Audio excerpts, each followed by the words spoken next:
All right, g'day, mate. What's your name? Scott Dettrick. Scott Dettrick. What do you do, Scott?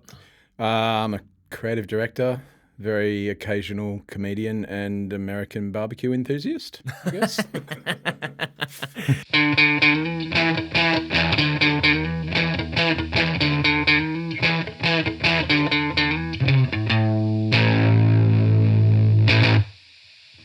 Hello, welcome back to another episode of Crowdworkcast. My name's Andrew Barnett. Thanks so much for joining me. Before we get into today's episode, I do need to do some plugging. As I've mentioned on previous episodes, I am on the road. My show, How Good, is coming to Brisbane, Newcastle and Sydney. So Brisbane, that'll be Saturday, October 7 at the Sit Down Comedy Club. Newcastle is Sunday, October 22 at the Newcastle Comedy Club. And then November 3, I'll be at the Sydney Comedy Store. They are going to be great shows. I'm really excited about this show. I would love for people to come along. So if you'd like to come to any of those shows, if you're in Sydney, Newcastle or Brisbane, please just go to alist.com.au and get yourself some tickets, get involved. It'd be great to see you there.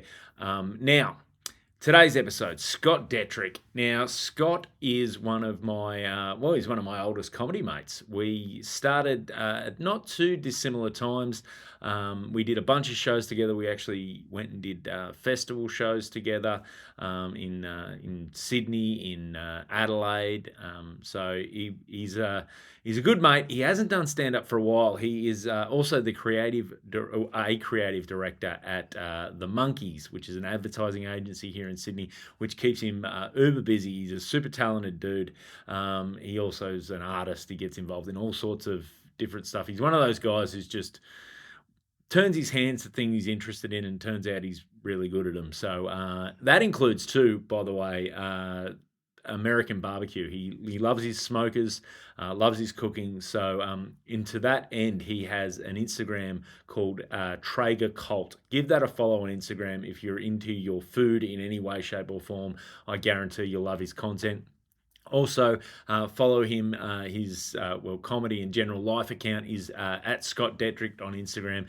What I want you to do there is go on to either of those accounts, both of those accounts, if you would, and just start commenting on all his photos. When can I see you doing stand-up again, Scotty? Just hit him up with all those questions, and let's see if we can get him back on stage. He keeps saying he's always writing. He's always got jokes he's telling me and premises he's working through, and we're always chatting about his comedy, but he doesn't get up and do it enough. So let's get him back on stage. Likewise, if you can give me a follow, I'm on Instagram. I'm Andrew Barnett Comedy on Instagram, Andrew Barnett Comedian on Facebook, and Andrew Barnett Comedy on TikTok. So whatever your preference is, or if you're under all three, give me a follow. I'd love to see you there. And if you're enjoying the podcast, like, subscribe, share it, do all that good stuff. If you want to give us a review, we'd be more than happy to receive that as well. Other than that, enough of the plugging, enough of the faffing. Let's get into this. This is my episode. This is my chat with Scott Dettrick. Creative director. That is one of the most beautifully wanky job titles I think I've heard. Oh, thanks. That's not offensive at all. No. We've known each other a long time. No, I know. No, it's one of those great titles because I know exactly what you mean. But if you're hanging out with, say, a couple of teachers and a guy who Barbecue situation. Yeah, the guy's a tradie, and they go, "What do you do?" I do have to do this quite a bit now. My daughter's at school. Yeah. And all the other dads are builders. Yeah, I can see that. I know the area you live. Yeah. I found the same thing when my kids first went to school, and all the other dads, like, they're on work sites and stuff, and they got real jobs. Yeah. And then they're just asking you about, and then they're fascinated with comedy, but then they're like, what is it? What is that? Yeah. How do you? Oh, yeah. And it's something I have to explain have newly had to explain quite a bit to people as I've met them this year, because my daughter's just started primary school. And yeah, I mean, being a creative director, I'm a creative director in advertising. Yeah. So the easiest way to explain it quickly to people is we come up with ideas for ads. Yeah. And there's creative teams, copywriters and art directors that, sort of work on coming up with the ideas for ads, and a creative director sits above them and tries to add to it and make it better and make sure that it gets made the way it should and looks good and the level of craft is high and all that sort of stuff. So, yeah. Yeah. So is that the explanation you go with for the builder? No, just the first sentence. We come up with ideas for ads. Yeah. And they use the response to that is usually like, "Oh." And then they just start talking about something else. Yeah. Yeah. Do you ever get the you know what ad I like? Oh yeah, get those. Yeah, sometimes quite awkwardly they go, "Oh, this is out at the moment." Blah blah blah. Oh, I hate it. Blah blah blah. And then you find out it's one that you've worked on, and you're like, that's good. Yeah. Oh man, it's funny that barbecue situation. I had a family reunion yesterday, and I spent a lot of it because, especially this year, I'm like basically just doing stand up. I've been doing a bit of radio on SEN, but not doing a bunch of TV or anything at the moment. And so I've just been doing stand up, which is great, and it's all going well. But I got varying versions the whole day of, so how do you like just basically people, what they wanted to ask was, how do you make money? Yeah. Surely this isn't a job. Yeah. Just a lot of almost are you all right questions. Yeah, I guess so. And there's not, I guess unless you are making a TV show or something like that, there's not like this end product, like building a house or something that, it's what are the KPIs on that? Yeah, exactly. Exactly. So it's what are the ads people say they hate that have... to be honest, like I can't think of. There was it happened once. I'm lucky to have worked on some ads that are held pretty dearly by the Australian public. So, and they're obviously they a convenient point of reference too. Like at barbecues. But so is that the lamb? The Australian lamb ads. Yeah, so the lamb ads, I've worked on that for a number of years, which has been awesome. Like it's amazing kind of experience being allowed to work on that, and quite a legacy to continue as well. It's so if people aren't familiar with that comes out summer. So it was originally the Australia Day campaign. Obviously we don't talk about Australia Day anymore, and we haven't in the lamb campaigns for a number of years, not only because it's contentious, but it's kind of wrong to talk about it in that way. Even Triple J don't do their hottest 100 on Australia Day anymore. Like we've moved on. But so it's the Summer Lamb campaign, I guess we call it now. Yeah, and it's been described as a one-ad Super Bowl. It is. Everyone's waiting for it every year. It is that one where all of a sudden, and it's that time of year too, because it's usually around that January, like around like people are on holidays and that sort of stuff. And there's that. Oh, have you seen the? Like it's perfect, especially now in the internet age. It's that perfect scrolling thing where, have you seen this? It's actually fun because you get some great cameos, you get some great and I think it's become a part of Australian culture, and we always every year try and kind of mine the zeitgeist to try and find the things that Australians are kind of feeling, and it is a little bit of a, I don't know, sort of a state of the nation each year. Yeah, it's it's you do a bit of an almanac almost. Yeah, this kind is of. Happened and, but also, try and talk about, a bigger, not necessarily political or anything like that, but just like a bigger issue or a bigger thing that people are feeling. So, i.e. lamb. Yeah, well, lamb's there to bring people together. I was thinking about this the other day, and I don't know if I think it would have been a change that existed in your time in advertising, just thinking about it, but I don't know if the timeline fits perfectly, is what happened to ads when it used to be, like, because you watch old ads, and it's like, this Ford truck, built tough, like it's all that. And now it's about freedom. You get out on the road. It's feeling and Oh, I think the whole world moved. You know what I mean? Like people, and look, I don't need to tell you, how hard it is to come up with original thought and original ideas and to connect with people. You know what I mean? So, I know in comedy, there's kind of clip comedians and stuff like that. The chance of burning your premise is probably pretty high. If you look throughout the whole world, you can be coming up with new stuff all the time. But to answer your question, I think everyone's moved on. Everyone's used to being sold to.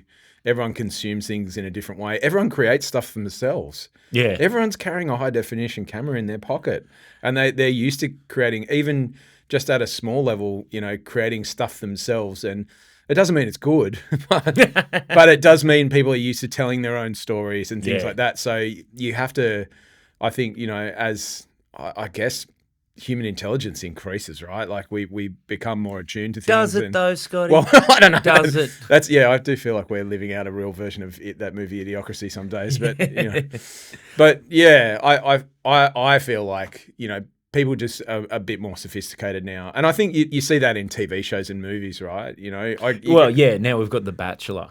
Yeah. Well, there's that. But the other side of that are these intensely, really well written, superbly crafted TV shows with amazing stories that, really get people, and it's all to drive, platform subscriptions, really. Yeah. But this is the dichotomy I think we've got at the moment where, big word, I've got a word of the day calendar. No, but you got those, one end of the spectrum is that really amazingly specifically crafted story selling. Yeah. And then the other end is here's a bunch of good-looking people vying for roses. Yeah. But that's like you can either we're going to get you to really think, engage you completely, or just not think, or at you all. get to tune out. Yeah. But don't you think there was always garbage TV? Oh yeah, 100%. And I think I just think there's I think not the that garbage middle was always ground. there. There used to just be that stuff where you could half tune. Oh, I don't mind this show. You didn't mind if you missed an episode, but yeah. It was just it fascinates me too now that some of the biggest properties on the streaming services are like Friends, The Office, those comfort almost sitcoms that there's not as many of them being. I don't know if there's not as many of them being made. That's probably not a fair thing to say. But when Friends and The Office were on, they had almost like they had a place in the zeitgeist as they were happening. Totally, yeah. And they were on free to air TV. Yeah. They're on commercial television. People had to wait the next day or the next week to watch an episode. But I think, Whereas now I think it's just because there's so much. There's probably, there's I've been thinking about it recently. I just feel like there's too much. Yeah. I went away recently to a mate's holiday house down the coast by myself to just have a decompress. A decompress weekend, as I called it. But no, and his house didn't have internet or anything like that, and just an immaculate collection of DVDs that didn't make it past about 1998, I think. Oh, yes. And so I just kind of embraced it, you know what I mean? And so at night, I wouldn't put the TV on. There was no Netflix or any the other kind of platforms. And I'd just watch a DVD. I even watched some of the extras on the DVDs and things like that. And I mean, it was, as much as it was being nostalgic, it did make me just kind of think over that weekend. It's like, I yearned for a simpler time, and I'm not saying like the world's bad now, but entertainment wise, like how much better was that, I think that the choice, like we've got amazing choices now, but we've also got, because of that, and partly because you like back to your phone in your pocket, the distraction is there. Yeah. That I don't know that we're even taking in the amount of like the choices we've got. Like, so I don't know about you. I'm one of those people sometimes where I'll go, oh, what should I watch? And then I'm like, oh, it's like you can't. The scrolling for half an hour is the entertainment. Yeah, and then I end up just watching like an episode of something I know I've watched a million times because I'm like, oh, it's too late now. I can't be bothered choosing. Yeah, so I'll just go to something. I mean, like what you're talking about before, like about sort of this rubbish, TV that has no thought in it. A lot of reality TV. Oh man, don't get me wrong. That's made for people. They know that someone's on another screen while they're watching it. You know what I mean? Don't get me wrong. There's in the making of it, the producers on those, like that's all, as near as I can tell, that's all done in the stories created in the edit in the totally. That, and your producers, they're just filming so much content and then making. It's just a different way of storytelling, but like you said, it's designed that you can be on the screen because they want people too, like online commenting, the conversation on it's X. It's all part of it, And I mean, you see by the news properties that own those shows, then there'll be articles the next day about that show. It's all a perfectly honed ecosystem. And to your point on editing, like, how Mandy, my wife, is a food photographer and big into cooking and things like that. Give it a plug. letsmakestuff.com.au. That's her business now. Is she still Chewtown on Chewtown Instagram? still exists, but yeah, Let's Make Stuff is what she's doing now. She's a bit Nice. more of a collective of different people, chefs. She's the photographer and she's creative director of that business. And yeah, but she's been because of Chewtown and because of being a food blogger when food bloggers were kind of more of a thing, she was approached several times by the Master Chefs, those sorts of food shows to, would you like to be, come in and audition to be on this show? Mm. And because I knew a bit about the other side of production and entertainment production and how reality TV kind of works, not having worked on it, but I've got a fair idea of how they edit it. I just said to her, are you prepared to be the villain? Yeah. I said, because you're quite outspoken in a great, but in a good way. But she's outspoken and she's and loud. She's passionate Italian lady, yeah. Mm. But she's outspoken and, probably could say things that cut the right way, might make her look like look like the contentious person or the sort of you can cut. We could probably cut this together right now, and it wouldn't be hard to make me look like a dickhead, but I could cut you and make you look like a dickhead. It's very well. I just don't cut it and look like a dickhead. Just leave it unedited, Scotty. Why bother cutting? But yeah, you're right. It's that because they need the storyline. Like, you need the reason those shows are compelling for whatever reason they are is not just the food. It's you need characters, the storyline. Yeah, you need the characters. Yeah, which is there's got to be goodies and baddies. Yeah. Basically, you know what I mean. Well, it's fascinating now too because I think the big success story of it was the Drive to Survive. Mm. Now all the and I was talking to a producer who works in the sports sort of entertainment area, and he was saying that now it's even being driven from the sports side of it that they've realised this new generation coming through will buy in more to the sport if they know the characters. Yeah. So Formula One has had a real uptick with and a broadening that Netflix show's been instrumental in that, right? Yes, because you're seeing what the drivers are going through, so you feel like you're bought into. Oh man, I want this driver to do well today. It's not just cars going round and round. Yeah, it's you've got the storyline. So people, it's like watching you watch Drive to Survive, and then that's the block during the week. Yeah, and then the race is reveal day. Yeah. So and see how it all panned out, and you see now so many sports documentaries being made, and I think I always liked Hard Knocks. What's that? It's the American. So they've done it for years. They were doing it way before almost anyone else. NFL Films used to embed a crew with one of the teams during training camp. Oh, okay. Yeah, right. So and you just see them sort of come up to first game day sort of thing. And in training camp, they've got a 90-man roster. I think it's 90. Could be slightly more than that, but it's around 90 man roster. And then over the course of training camp, for game one, they have to cut that down. I think it's a week and a half out or 2 weeks out from start of the season. Yeah. That has to be cut back to a 56 man roster. Right. Wow. So you see these guys that are phenomenal athletes. Yeah. That are and it's the drama of that. And it used to focus far more on those guys and the guys that were on the bubble and didn't quite make it, and you'd see guy.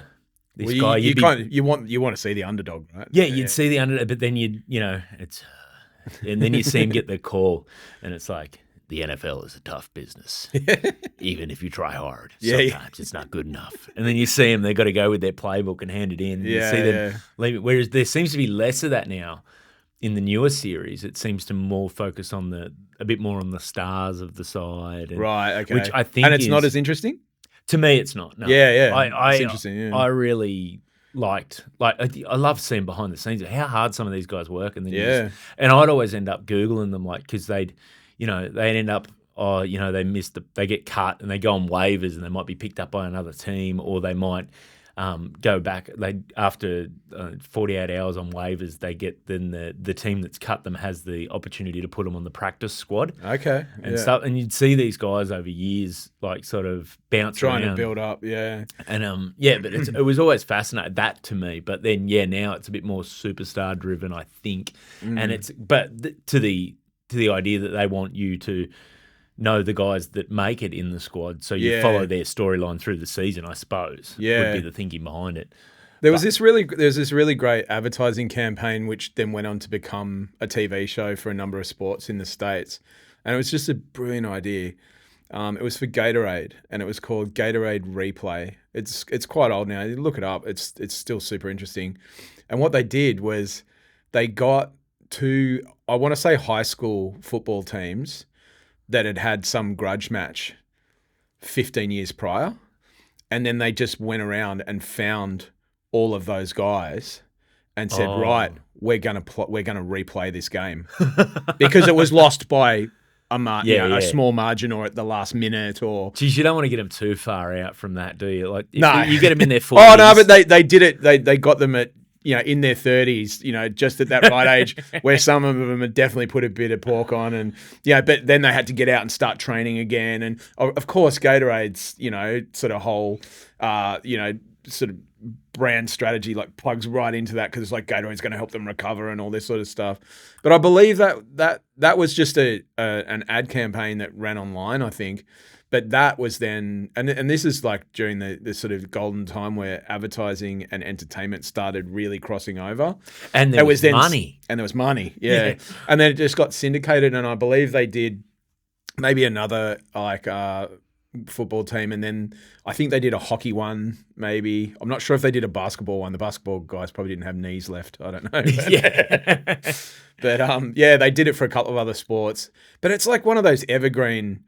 You could do that right now, in Australia for some AFL team that had a grudge match, 12, rugby league cricket team. Yeah. And I remember I was, I hadn't been advertising that long when that came out, and it was just like the power of ideas, that transcends the boundaries of advertising or anything else. It's just a good idea. It's funny when you see something like that where you go, oh, we can do that? Yeah. We're allowed to, like, something that clicks outside of what has been the normal traditional structure of this is how you run an ad campaign. Yeah. Someone who's just got a completely just different way of looking at it. And then like I always find that sometimes when you see something like that, it just spurs creativity. Yeah. Like, I didn't know we could throw those rules out. Let's try. We can try doing it this way. It's But you could elevator pitch that idea, if it hadn't been done. But you could elevator pitch that idea pretty quickly and just go, oh, we should do that. Yeah.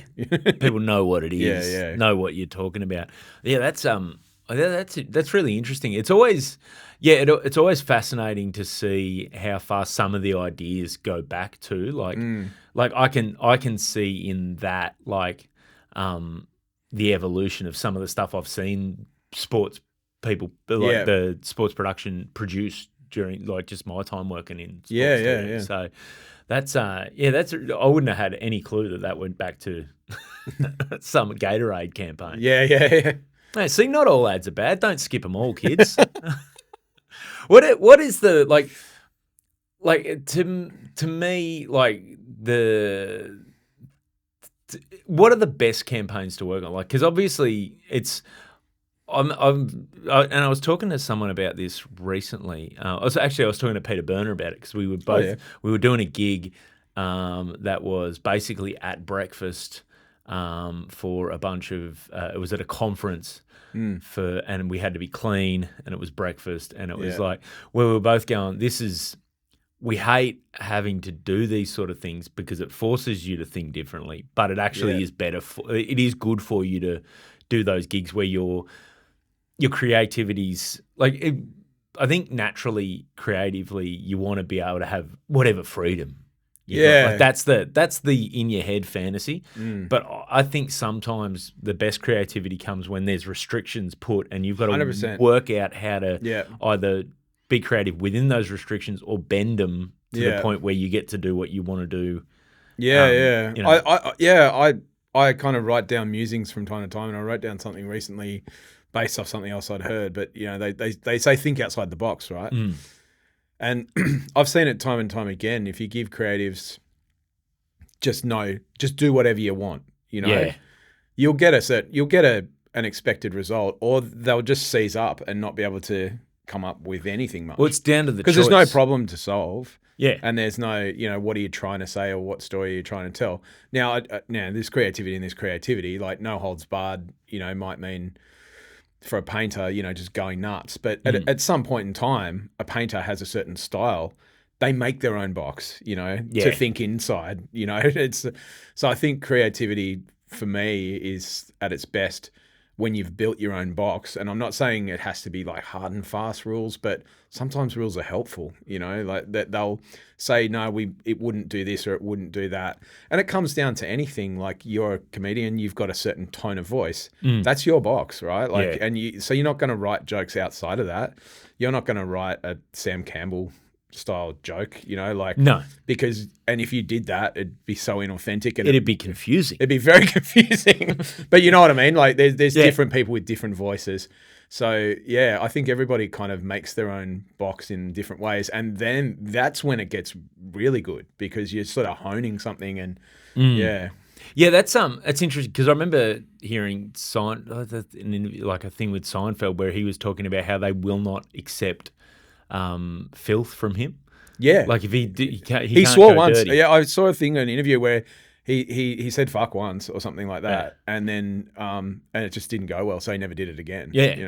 Yeah. Whereas I can pepper my jokes whether they need it or not, and audiences don't really seem to care. I care. Yeah. Because I get to the end and go, I swore too much. Yes. And if I've got a friend or someone in the audience, they'll notice. Yeah. But it's like, it's one of those things where, your tone of voice. But then also sometimes I think too is part of the fun challenge is going, I want to learn how to do, like, I've set up my tone, but I want to do this kind of joke, but learn how to do it within the construct I've set up. That's part of the evolution. Like, you set your boundaries and then you go, okay, how do I push my boundaries out so I can keep doing more interesting things and evolve my stuff. One of the things I'm fascinated with at the moment is people that build their online audience that if you become known for one sort of type of thing or one thing, then and just having chatted to it, this is all anecdotal. I don't know if it's going to be, over time bear out, but the idea that it's sometimes the people that get that fully engaged online audience for one particular thing because they've come on, they've found one really great like gimmick or gimmicks. I don't want to sound too dismissive saying gimmick, but they've found one great formula that works online for them and they're really doing it. But then they get them along to the live show and it's something different and the audience goes, what are you doing? Don't like that. No, we want this. So I'm fascinated with the idea of building the audience you want, not just the audience you can get. I tell you what, this is a bit of an old reference, but do you remember there's a Brisbane band called Butterfingers? Butterfingers. And they were big on Triple J. They had that, geez, I love work and all those songs, those songs. Yeah. Sort of, I haven't heard that. But I said it was an old reference. I guess. No, just anyway, you hear I went and saw them play live like years ago, and I think it was at the uni or something like that, and they had those 3 or 4 songs which were kind of like a rock mixture, but rap, type lyrics, right? And that's what everyone knew them for. What they didn't know is Butterfingers was actually like a sort of a heavy rock band that happened to do these songs, and that's what had made it on Triple J. So they came and of course they did those songs, and everyone would turn up to see those songs. But in between, they were just doing this like really good heavy rock, and I thought this is brilliant, and I knew that about them. But the audience were like, what the fuck's this? Very similar thing. Sort of pre-building internet, sort of followings. But it was, I can imagine that must be tough.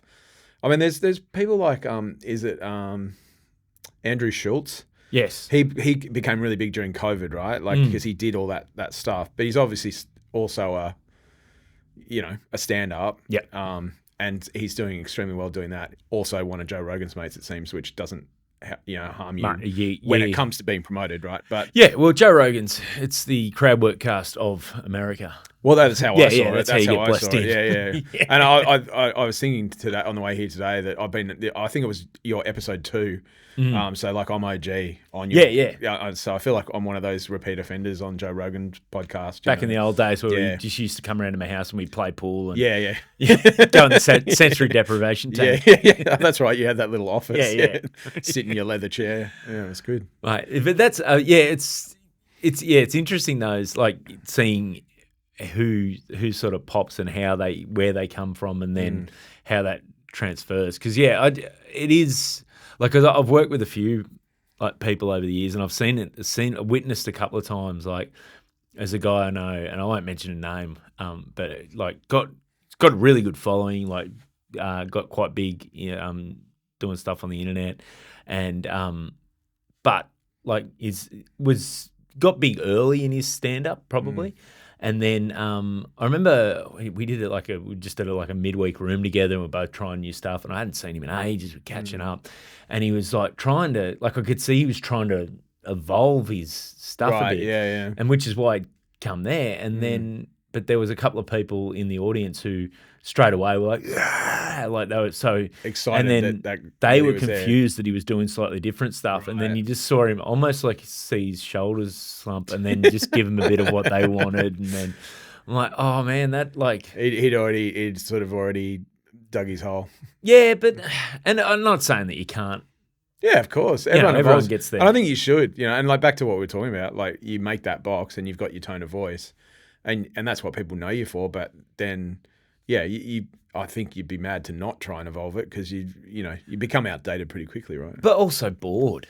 All that too. Yeah. Like that I think when I look at like a job like yours, like that's where, because you work with, like, you'll do stuff with Lamb, and then you'll do like Qantas, and then you'll do those feel good, someone's coming home from overseas. Did you do the Qantas ad? Because I know you've done a few Qantas things.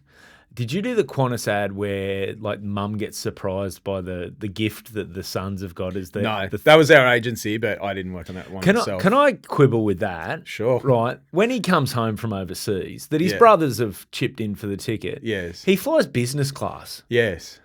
I think that has come under fire. I think that was actually on Batuta Advocate or something recently. Can I ask who these brothers are? Because I want brothers like that. I don't know, maybe some sort of crypto business. Yeah, I know. I'm not sure. That was amazing. Like, and don't get me wrong, they're really, because those Qantas ads are really tune into that Australian travel, like that, Yeah, coming. I mean, that's the thing. They're lucky as a brand to. They've got reunion built in to the mechanic of what they do. So, to tell those kind of heartfelt stories of people reuniting is pretty believable. So how does it? This is also a question that I got. So how does it work in terms of a campaign? Do you guys like know that someone's looking? Do you have is it? Like, obviously, you have long-term clients that are on your books that come to you for their campaigns. Yeah. And then also there'd be an element of pitching for new business. Yep. But how does it work in terms of like, do you get like have the meeting with the client and like they're saying, oh, we want to, we've got a new drink or we've got a new whatever it is. Yeah. How much is like, do you get do you want to lean into feelings? Do you want to lean into like, what sort of questions do you ask them so that you don't go away, spend a month working on some shit that they're not, totally, yeah. Or something that's really good that they're just not interested in? Oh, it's a great question. I mean, a lot of the really good work that we do starts with brand strategy, and that's a whole sort of stream of work that gets done before you even start working on it creatively. This is another one of those terms that the builders just wouldn't. The builder, it doesn't go well. Tell you what my brand strategy is: put the walls up. I put a sticker on my ute. Yeah.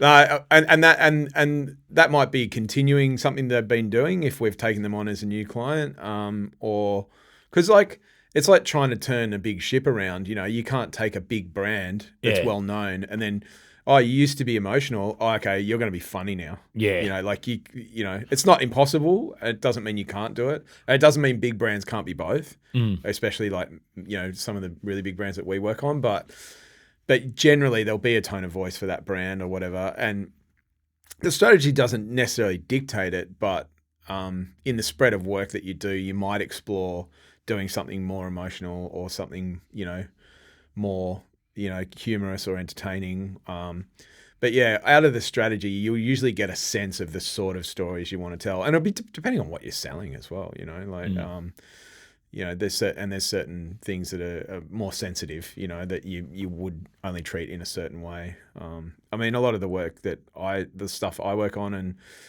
the stuff I get put on is, stuff that has a more humorous tone of voice, because that's what I enjoy doing, but probably what I've spent a lot of time doing as well and had a lot of success with. But you should also be able to, as a creative in advertising, be able to do any of those things, and so, yeah. What's your favorite sort of stuff to work on though? Like, what do you like if your new client comes in? Yeah. What are the things you're looking for to hear from them that point Yeah. you down a direction where you're like, this is going to be a fun campaign? Other than we've got shitloads of money, Scotty, go nuts. Yeah. Budget obviously comes into it, what you can achieve, but to be honest, like more recently, because I have done a lot of traditional advertising in my career so far, what probably excites me more than anything is a chance to do something a little more, sort of progressive. So it might not be classic TV outdoor, although still work on those things, still love doing those. But there's obviously a lot of exciting things happening in digital space. There's like a lot of experiential type things, where people, they're brand activations where people experience your brand in a certain way. I think more than anything, just the opportunity to be able to entertain people rather than sell to people, like, Yeah. I think people go, oh, you work in advertising, you sit in a room and you work out how you're going to rip people off and fool them. They think we've got like a bank of psychologists working out how to fool people into doing things. And it's like, no, it's way more reality TV than that. It's way more like, no, we just want to entertain people and get people to see a true human insight. It's so hard now to hold someone's attention. Yeah. So the old, like, that old model of, okay, the ads come on and you can't skip them, you can't do anything. Yeah. So like, and it's funny, that entertainment stuff, because I don't know, you probably know all about it. Do you remember the Baker Mayfield? So he's leaning into your sports. You're gonna have to give me more information. He was a quarterback in the NFL. Yeah. And so basically the whole premise was that and I think it was an insurance company. It was an insurance company. There might have been State Farm or something in the US, but they the whole premise of this campaign, and they started his online videos, was that he lived at the stadium. Oh yeah, I do remember this. Like, yeah. It's like, the campaign, like, they're sitting in the stuff. Oh no, the rain's. Come on, put the covers on the seats. Yeah. He's got him and one other guy putting all the covers on. Yes, I do remember this. Coming in with the shopping, and he's forgotten his keys, and he can't get into the stadium. Yeah, there was a great campaign for Sports Center. Have you ever seen any of those? And they use actual sports stars and stuff like that, and you'd see guys just getting like tackled in the office by some big NFL player at the time, or there were things with mascots. They're all basically just sketches that look like they were playing out in the Sports Center office. Man, it's funny that those sketches that you said sketches, because the new ad for the NFL, the campaign for the NFL that they're running on, like, that stuff is I think it's Keegan-Michael Key. Oh yeah. He's sitting there, and it's basically, okay, we're here for the script read, for the table read for season 104, right? Round one, we're gonna, and they're all the different players doing. Great. And it's just all gags. Yeah, and then the whole thing is you can't write this stuff. Yeah, nice. Which is a great thing, but it is that thing where you just straight away you see him, you go, oh, Key and Peele, I know what this is. Yeah, like it's preloaded with a little bit of vibe, isn't it? Yeah, straight away it's going to be something funny. And it's a heap of, if you're an NFL fan, there's a heap of storyline gags, which is just, you probably need someone like Key and Peele up front to kind of make up for the fact that most sports people are terrible actors. Man, some of these guys are pretty good. Some are good. I find in America, like, there was that guy, he was like closing pitcher for San Francisco with a beard, like, years back. Just trying to think what he's... No. Brian Wilson. He had the same name as the Beach Boy. That's Brian Wilson. Man, he was awesome. Like, I don't know, he's probably aged out of his sport now, but He was great. Like, he was like such an interesting dude, but like also whenever they put him into ads and acting and stuff like that, he was really good. Mate, Like, we like working at Fox Sports, Nathan Hindmarsh, one of the best actors I've seen. Really? He's genuinely Yeah. good at, like, can cry. Like, Wow. can get himself to cry and stuff. Yeah. He's really, it's always working with him. Like, Fletch was all right. Like, you get him to do stuff, but like, he'll never see this. He's no, hope. Fletcher's good, but Heine was like, Heine was genuinely like a really good and could play. He understood playing serious for comedy really well and playing emotion for comedy. Like, he just instinctually.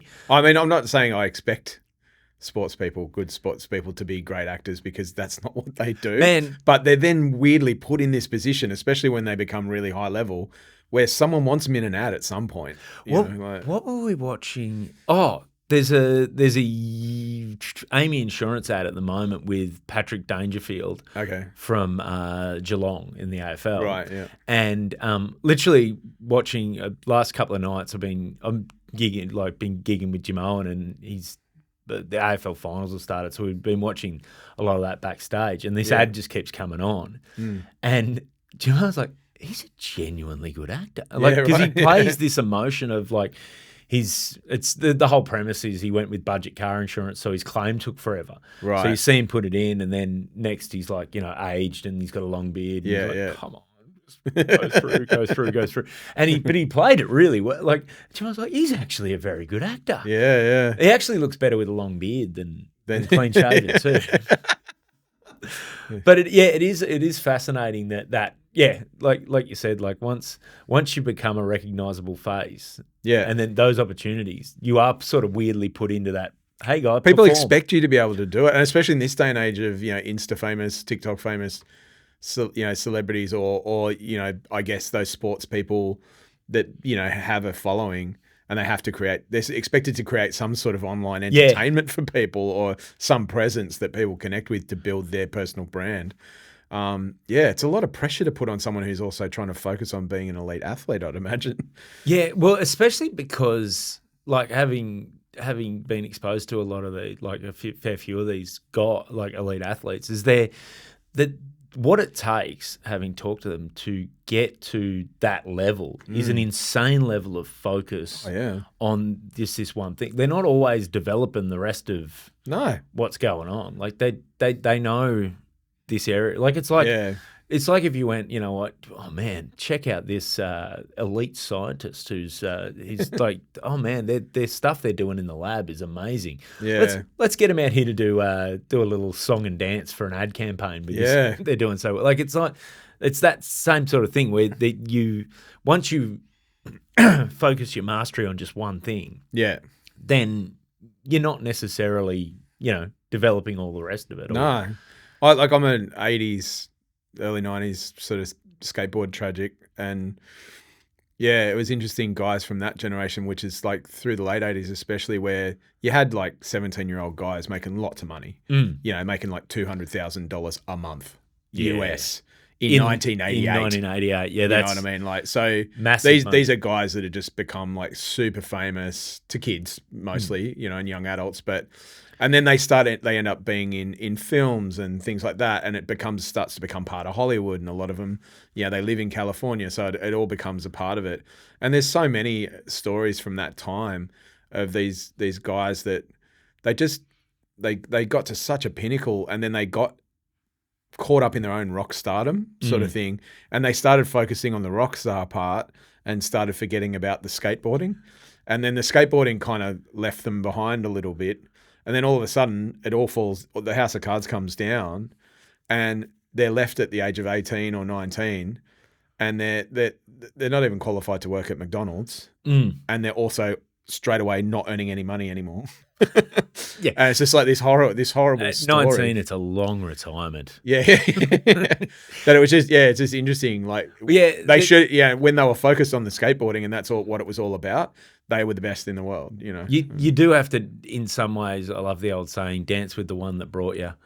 Yeah, in terms of like that's if the skating's what's got you there, then you got to maintain that. Yeah, you know what I mean? And the guys that have made it through, that whole era right through into their 50s, like Tony Hawk, Steve Caballero, Mike McGill, Lance Mountain, Tommy Guerrero, like they all were smart enough to go and start their own businesses and things like that, but also kind of just stayed true to their love for the sport, you know. Tony Hawk's still trying to do new stuff at like 1,000 years of age. Like, well, he broke his femur last year and had quite a sort of a journey with that. But yeah, no, what's he in his 50s though? Yeah. Not a lot of guys in their 50s breaking your femur, breaking anything sort of later in life. But a femur that's a massive injury. Like that's a really bad, massive injury because especially too, like the femoral artery running down there. If you nick that when you break your femur, you are brown bread. Right. Yeah. So that's a big surgery. That's a big. Yeah.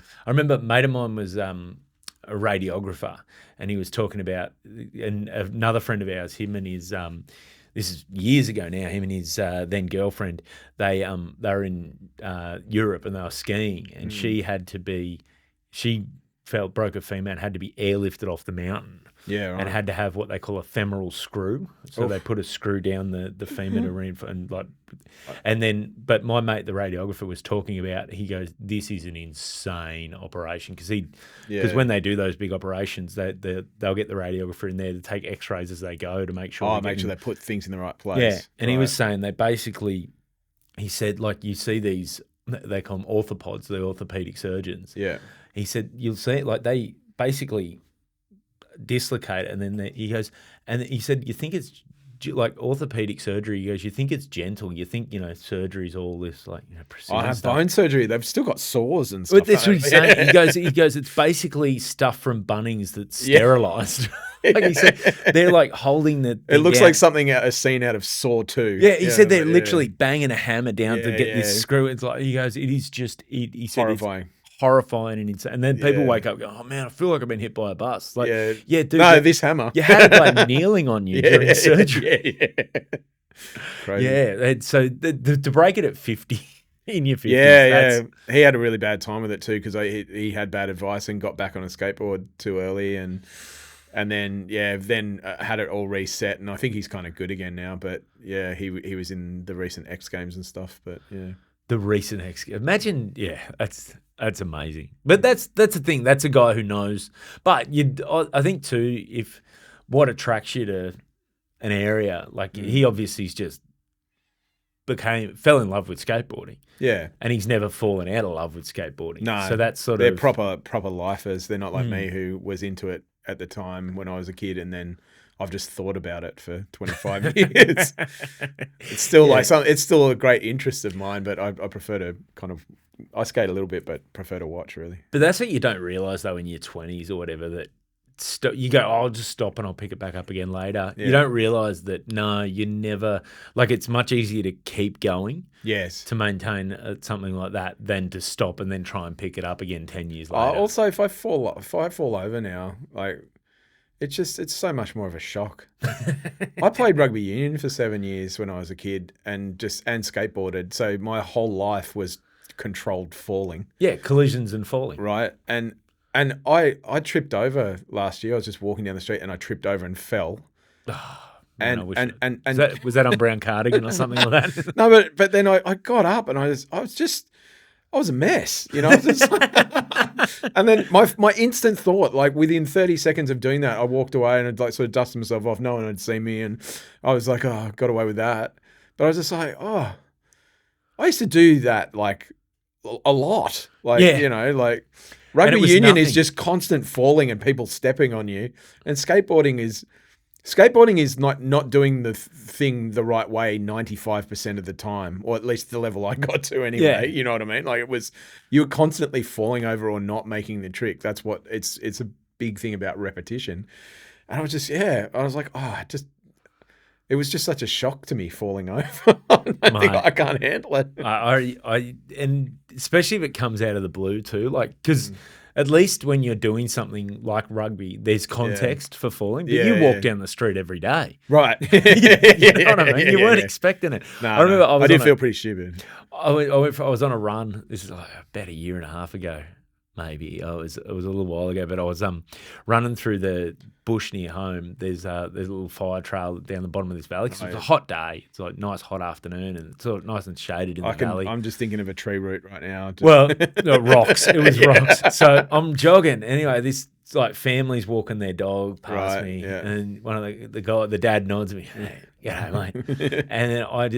And then as I've literally maybe 4 or 5 meters past them, I kick a rock, and when you hit the ground, like I had headphones in because people that jog without music or podcasts are psychos. Yeah, as far as I'm I'd concerned. agree with that. Right. So I had that in to distract me, but I still, as I hit the ground, I heard the air come out of me. I did that. Oh no, winded. And I went, get up, don't look back. And so I just got up and until I was round a bend where I could stop, and They'd definitely seen you. Oh, definitely, mate. There's no way I heard me with music. Yeah. There's no way they didn't hear that. Yeah. And I'm a big unit anyway. The sound of me just hitting the ground, the slap it would have. It's just like the last throes of hitting a set of bagpipes. Yeah. I was just like, man, if I can just get up and get round the bend before they realise what's happened. Yeah.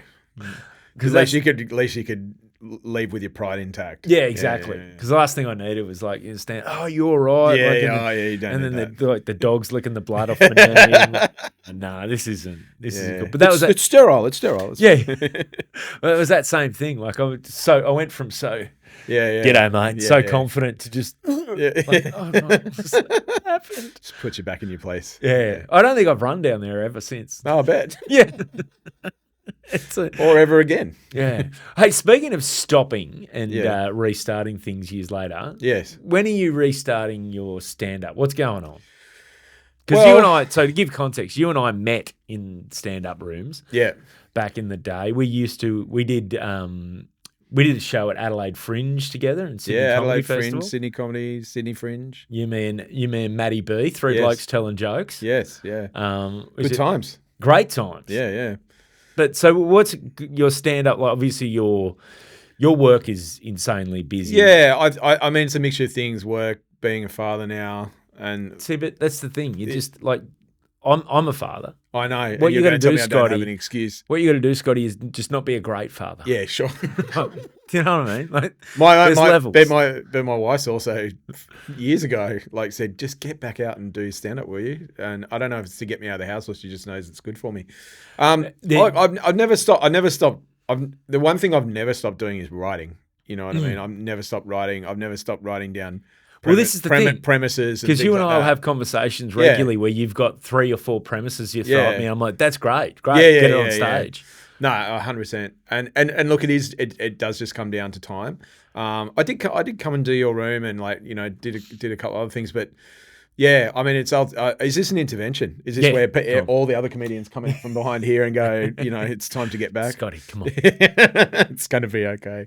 No, look, no, it's definitely, it's definitely something I'm wanting to get back into, and I'm just having to find the time to kind of manage it. And, but yeah, I like, as I say, I haven't stopped writing. And, when I came and did that gig with you, and I did another gig at, Luna Park, Darren Sanders gig there, which was an interesting one.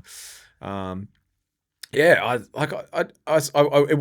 feel like I was back with full strength, and nor should I. But it was just good to be doing it again, and more than anything, just to be hanging out with people again. I had at that gig, Al Del Benny was there, and just having a chat to him, and it's sort of the camaraderie that comes with it, and I kind of miss that aspect of it, because I played in bands, obviously did comedy with you guys, and we had a little bit of a comedy troupe there, and we were kind of like a little band, and there's other things I've done in my life that I had an art exhibition earlier this year. So this is the problem. I try and do too many things. You are a bit of a polymath when it comes to your creativity. You because your art exhibition, you were like, that wasn't even just one sort of type of, like, it wasn't just like you painted. It was like you had all sorts of crap going on. Yeah, I do this whole sort of thing with stitching wood, and it's a whole other thing, which came out of doing artworks for Moss Foundation, which is a skateboard deck art exhibition each year. And I've done that a few years. And then off the back of that, I sort of developed this little style that I was doing for that. And then, had this guy I know who's a director, actually a couple of film directors that I know. They make art as well. And they're like, oh, well, this guy's got this space. And so, we, it was almost like I was trying to name a festival show. So I said, let's call it Kid Life Crisis. Kid Life Crisis. And it was all about, because all the art that we were creating was kind of reconnecting with our childhoods, but as a result of having young children, you know what I mean? Where it sort of, I don't know if you felt that when you had young children, you started thinking about your own childhood. And I was like, oh, maybe I'm just having a midlife crisis too at the same time. But so it was Kid Life Crisis. And so recently this year we had Kid Life Crisis 2. So the second installment of that. But it's just one of those things where someone goes, oh, if someone says I'm doing it, just make stuff and do it. Well, then I'll push myself to do it. You know what I mean? It's the deadlines, Scotty. It's deadlines, yeah. And and I think unfortunately, like when I started getting back into, at the end of last year or whatever, started going, right, I'm going to start doing stand-up again. I contacted all the usual suspects and they're all like, yeah, we'll have you on. I was like, oh, that was almost too easy. I don't everyone. But you just need to, but that's what you just need. You just need to book. Totally. And that's what I need to do. That's what I need to do.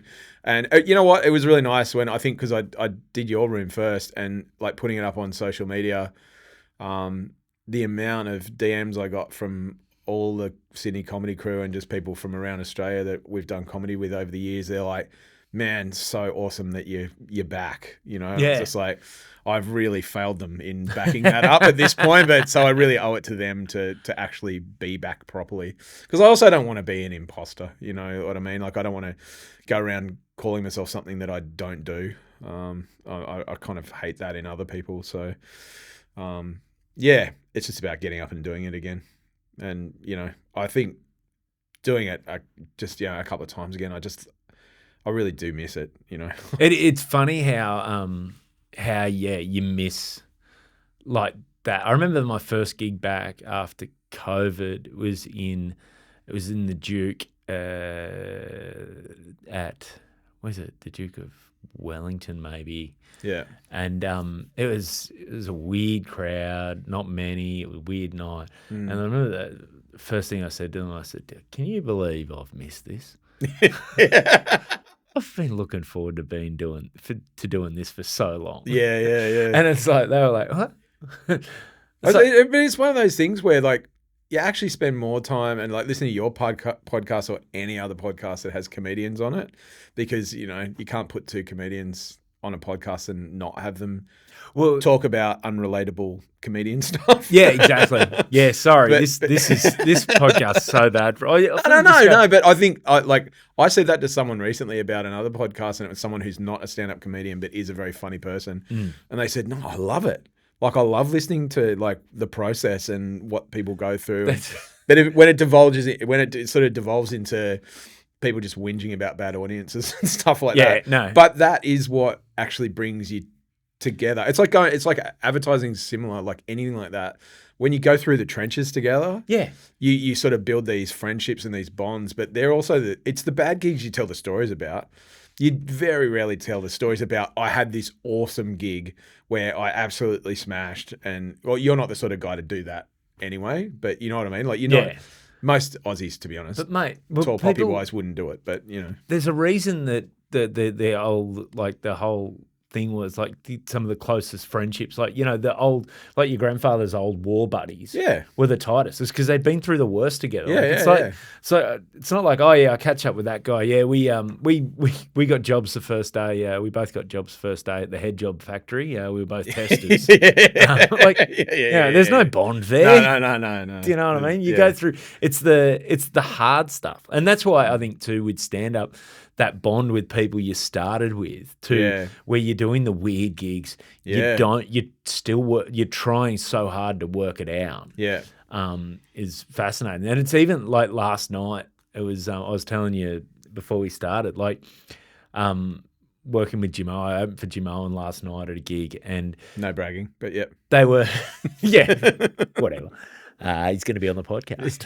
So, no, but it was funny because on stage, so my son came to the gig last night and he was sitting side of stage, my oldest son, and they were just I don't know, they weren't a bad audience, but I just found it really hard to connect. The people in front were really sort of sat back and didn't seem to get into it. You could hear the people further back were into it, but then, it's all about trying to feed off the energy of the crowd. Totally, yeah. And just getting nothing out of this front row that just seemed. And I thought, did they have too much light on them? No, I think sometimes they set those stages up and there'll be too much light in the front row, and they know you can see them, so they're a bit. Yeah, it wasn't too bad like that. It was pretty dark, but my instinct was, these guys are here for Jim Owen. Because when you open for someone, there is that element where some people are just, no, I'm here to see this bloke. Yeah, I'm not particularly interested in this, and sort of this has been the best thing for me in doing this run of gigs is just learning to get comfortable with, you know what? Yeah. It's all right. They don't have to be into me. There's some people that are going to enjoy this and they'll like me, and hopefully that, they'll come see me at another time. But then, if people so no MC, you're just opening up. Yeah, I just open up. Yeah. And so, but then Jim Owen got off stage. He walks off stage and he looks at me and he goes, they were hard work. Yeah. And I'm like, I know, right? He actually said to me, he goes, I'm so glad you found them difficult too, because, and I was thinking the same thing. It's like, I can only imagine Jim Owen's version, or even your version of hard work means everyone was still laughing a lot. Mate, well, it's funny because we get off, and so my son came backstage,